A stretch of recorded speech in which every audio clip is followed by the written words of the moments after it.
क्या किसी ने सोचा होगा कि बाबा देवी साहब के महापरिनिर्वाण और संत सद्गुरु महर्षि मेही परमहंस जी महाराज के संतत्व प्राप्ति के कालखंड में ही बिहार राज्यांतर्गत गम्हरिया जिले में जिस दिव्य देव शिशु का जन्म हुआ है, वही बालक महान शक्ति और शांति का प्रतिमूर्ति बन जाएगा। क्या किसी ने अनुमान किया होगा कि भिन्न भिन्न परिस्थितियों में जन्मे असंख्य नर नारियों के प्राण में सत्य और शांति की शाश्वत जिज्ञासा को जागृत करने वाला दिव्य देव शिशु बलदेव लाल और राधा देवी के कनिष्ठ संतान के रूप में दिव्य जन्म लेगा? बाल्यकाल से ही आप में महानता के लक्षण दृष्टिगोचर होने लगे थे। बाल्यकाल में ही आपके पिता का देहावसान हो गया।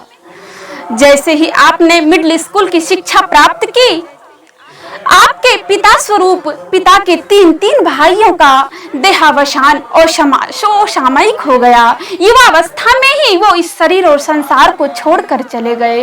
अपने प्रियजनों के असामयिक निधन ने आपके भीतर इस संसार की क्षणभंगुरता का, नश्वरता का बोध कराया। आपके भीतर वैराग्य उत्पन्न होने लगा। आप इस शरीर और संसार की क्षणभंगुरता से भली भांति परिचित होने लगे। इस संसार से आपका मन हटकर वैराग्य और साधु की संगति चाहने लगा।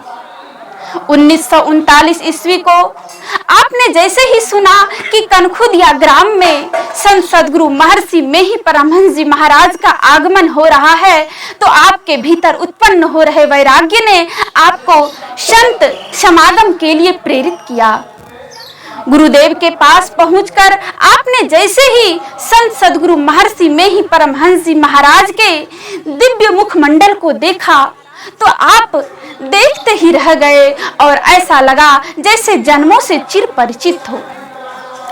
आप बचपन से ही अन्य बालकों से दिव्य, गंभीर और नटखटपन, चंचलता कम थी, धीर और गंभीरता अधिक थी। आप बचपन से ही विनोदी स्वभाव के थे। आपके दयालु स्वभाव को देखकर लोग आपको हित सागर बाबू भी कहा करते थे। आप बचपन से ही भगवान शिव की आराधना, उनकी पूजा किया करते थे। आप हनुमान चालीसा का पाठ भी किया करते थे, इसलिए आपके बचपन का नाम महावीर लाल दास भी कहा जाता है। आपने जैसे ही गुरुदेव का दिव्य मुखमंडल देखा, तो ऐसा लगा जैसे रामकृष्ण परमहंस को स्वामी विवेकानंद मिल गया हो, जैसे हनुमान को श्री राम मिल गया हो, जैसे एक भटकते हुए मन को, आकुल नेत्रों को एक समुद्र जैसी शांति मिल गई हो। और यह क्या, आप तो केवल गुरुदेव के दर्शन के निमित्त गए थे, लेकिन गुरुदेव ने तो कुछ और ही विधान कर रखा था। आप गुरुदेव से दीक्षा देने और अपने जीवन को गुरुदेव के चरणों में समर्पित करने की आप प्रार्थना करने लगे। गुरुदेव ने आपको कहा कि आप कुछ दिन तक माता की सेवा करिए, उसके बाद में समय आने पर आपको पुनः अवश्य और अपने आप में आपको अपने पास बुला लूंगा। जैसे ही आपकी माता जी का देहावसान हुआ, तो गुरुदेव ने उसी दिन से आपको हमेशा के लिए अपने पास रख लिया। आप बार बार अपने प्रवचनों में कहा करते थे कि ध्यान लगाकर ज्यों देखोगे सृष्टि की सुधराई को, बात बात में पाओगे उस ईश्वर की चतुराई को। ये सब भांति भांति के पक्षी, ये सब रंग रंग के फूल, ये वन की लहलही लता और ललित ललित शोभा के मूल। 6 प्रकार के ऋतु का होना, नित नवीन शोभा के संग, पाकर काल वनस्पति का फलना, रूप बदलना रंग बिरंग।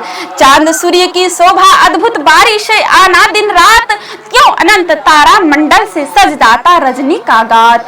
तर्जन गर्जन घन मंडल का, बिजली वर्षा का संचार, जिसमें देखो परमेश्वर की लीला अद्भुत अपरंपार।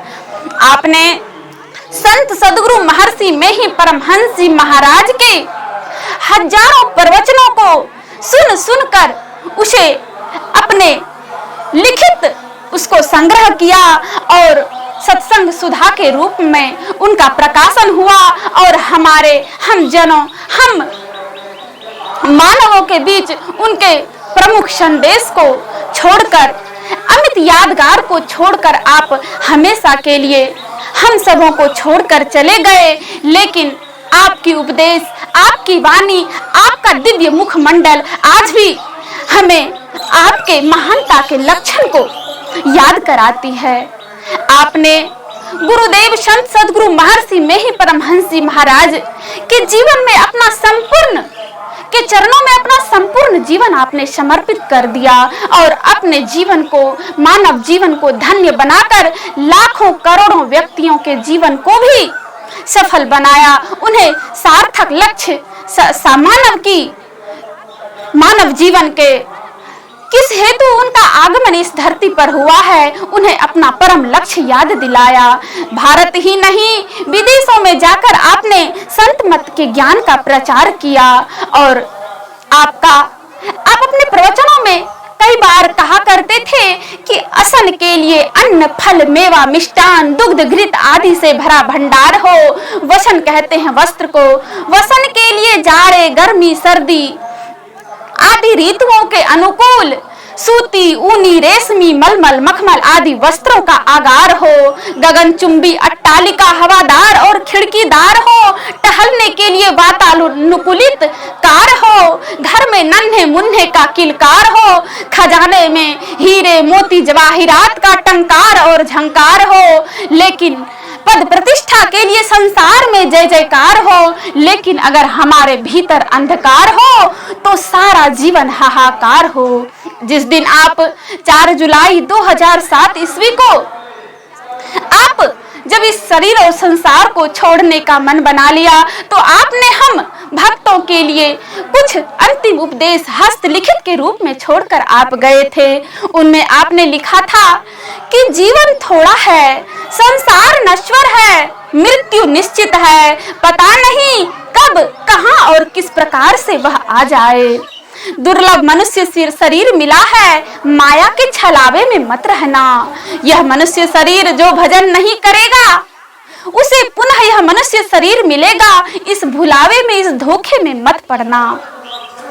जिस प्रकार जागतिक कार्य अंधेरे में बिना प्रकाश के नहीं हो सकता, उसी प्रकार परमार्थ का कार्य भी अंधेरे में नहीं हो सकता। इसलिए अंधकार से प्रकाश की ओर चलो। यही आपका आदेश, यही आपका उपदेश था। आपके और संत सदगुरु महर्षि मेही परमहंस जी महाराज का अंतिम उपदेश था, सुकिरत करिले नाम सुमरिले, को जाने कल की जगत में खबर नहीं पल की। परम संत बाबा देवी साहब का अंतिम उपदेश था कि संसार दुनिया वहम है, अभ्यास करो। यही कुछ संतों के अंतिम उपदेशों को याद करते हुए आपके चरणों में, अपने गुरुदेव के चरणों में प्रणाम निवेदित करते हुए मैं अपने वाणी को विराम देती हूँ। बोलिए प्रेम से श्री सदगुरु महाराज की जय।